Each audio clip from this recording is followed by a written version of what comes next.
हरे कृष्णा राधे राधे। आपका स्वागत है आपके अपने चैनल राधा कृष्ण लीला में। आप सभी श्रोताओं का दिन शुभ और मंगलमय हो, इसी मंगल कामना के साथ आज की कथा का शुभारंभ करते हैं। संत कुमार बोले, हे देवेश, मैंने नागों का यह आश्चर्यजनक पंचमी व्रत सुन लिया। अब आप बताइए कि षष्ठी तिथि में कौन सा व्रत होता है और उसकी विधि क्या है। ईश्वर बोले, हे विपेंद्र, श्रावण मास के शुक्ल पक्ष में षष्ठी तिथि को महामृत्यु का नाश करने वाले सुपोधन नामक शुभ व्रत को करना चाहिए। शिवालय में अथवा घर में ही प्रयत्न पूर्वक शिव जी का पूजन करके सुपोधन का नैवेद्य उन्हें विधि पूर्वक अर्पण करना चाहिए।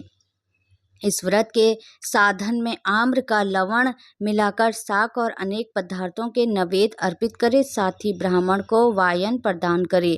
जो इस विधि से व्रत करता है उसे अनंत पुण्य मिलता है। इस प्रकरण में लोग एक प्राचीन कहानी सुनाते हैं जो इस प्रकार से है। प्राचीन समय में रोहित नाम का एक राजा था। काफी समय बीतने के बाद भी उसे पुत्र रत्न की प्राप्ति नहीं हुई थी। तब पुत्र की अभिलाषा में उस राजा ने अत्यंत कठोर तप किया। ब्रह्मा जी ने राजा से कहा, तुम्हारे प्रारब्ध में पुत्र नहीं है। तब भी पुत्र की लालसा में वह राजा अपनी तपस्या से जरा भी विचलित नहीं हुआ। इसके बाद राजा तपस्या करते करते संकटग्रस्त हो गए। तब ब्रह्मा जी पुनः प्रकट हुए और कहने लगे, मैंने आपको पुत्र का वर तो दे दिया है, लेकिन आपका यह पुत्र अल्प आयु होगा। तब राजा तथा उनकी पत्नी ने विचार किया कि इससे रानी का बांझपन तो दूर हो जाएगा, संतानहीनता की निंदा नहीं होगी। कुछ समय बीत जाने पर ब्रह्मा जी के वरदान से उन्हें पुत्र प्राप्ति हुई। राजा ने विधि पूर्वक उसके जात कर्म आदि सभी संस्कार किए। दक्षिणा नाम वाली उस रानी वह राजा ने अपने पुत्र का नाम शिवदत्त रखा। उचित समय आने पर भयभीत चित्त वाले राजा ने पुत्र का यज्ञोपवीत संस्कार किया, किंतु राजा ने उसकी मृत्यु के भय से उसका विवाह नहीं किया। तदंतर 16वें साल में उनका पुत्र शिवदत्त मृत्यु को प्राप्त हो गया। तब ब्रह्मचारी की मृत्यु का स्मरण करते हुए राजा को बहुत चिंता होने लगी कि जिन लोगों के कुल में कोई ब्रह्मचारी मर जाए तब उनका कुल खत्म हो जाता है और वह ब्रह्मचारी भी दुर्गति में पड़ जाते हैं। संत कुमार बोले, हे देवदेव, हे जगन्नाथ, इसको दोष निवारण का उपाय है या नहीं? यदि उपाय है तो अभी बताइए, जिससे दोष की शांति हो सके।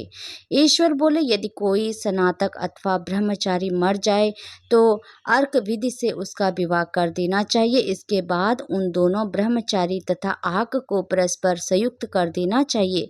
अब अर्क विवाह की विधि कहते हैं, मृतक का गोत्र नाम आदि लेकर देश काल का उच्चारण करके करता कहे कि मैं मृत ब्रह्मचारी के दोष निवारण हेतु वैश्विक व्रत करता हूँ। सर्वप्रथम सर्वगुण से अभ्युदय करके अग्नि स्थापन करके अघार होम करके चारों व्योधि ओम भूर ओम स्वः ओम महा से हवन करना चाहिए। इसके बाद व्रत अनुष्ठान के उत्तम फल के निमित्त व्रतपति अग्नि के संपादनार्थ विश्व देवों के लिए घृत की आहुति डाले। उसके बाद शिविष्टकृत होम करके अवशिष्ट होम संपन्न करे। पुनः देश काल का उच्चारण करके इस प्रकार बोले, मैं अर्क विवाह करूँगा।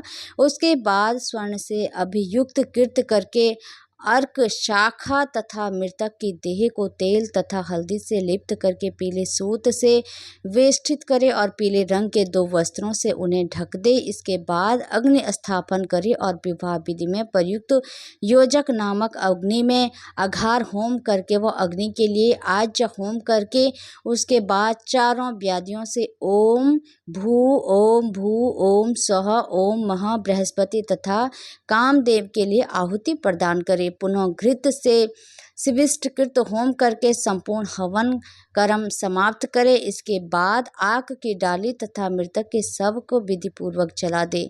मृतक अथवा म्रियमाण के निमित्त 6 वर्ष तक इस व्रत का अनुष्ठान करना चाहिए। इस अवसर पर 30 ब्रह्मचारियों को नवीन कौफीन वस्त्र प्रदान करने चाहिए और हस्त प्रमाण अथवा कान तक लंबाई वाले दंड तथा कृष्ण मृग चर्म भी प्रदान करने चाहिए।